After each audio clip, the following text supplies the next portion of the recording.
So this video is for if the lights aren't properly responding to the app. So one of the first things you can do is just try closing the app and going back into it. That might solve the issue. Another thing you can do is you can check up here to make sure you are connected. If you are not connected, go into settings. Make sure, so if you're in direct mode, where you're connecting directly to the WEC, you want to make sure you're connected to the WEC.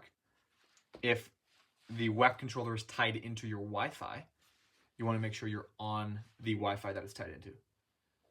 So double check that you're connected, and make sure you're connected. Otherwise, the lights aren't going to respond. Another thing you can do is you can check for an update. So every once in a while, the firmware needs an update and the app needs an update. So you can click check update like that. So look, connected, WEC is up to date. And you can also check the App Store to make sure the app is up to date. So let's go to Pixel.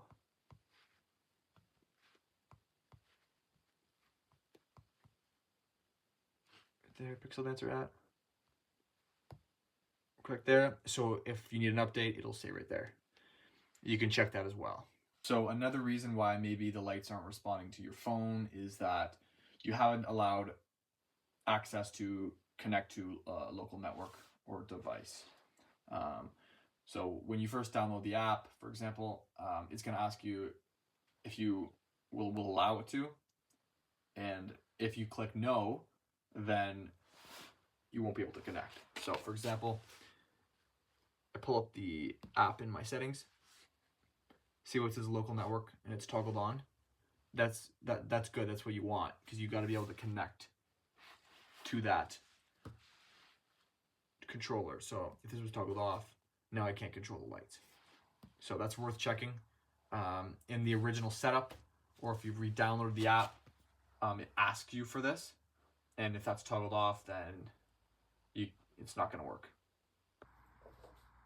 So if you've tried everything and your lights are still acting up, what you can do is you can reset the WEC controller. So to do that, you gotta hold down the green button for 3 seconds, and you unplug the power, plug it back in, and you keep holding the green button for another 10 seconds. It'll start flashing, just like that. And now your WEC controller is hard reset. You can go ahead and reconnect to it, and you should be good to go.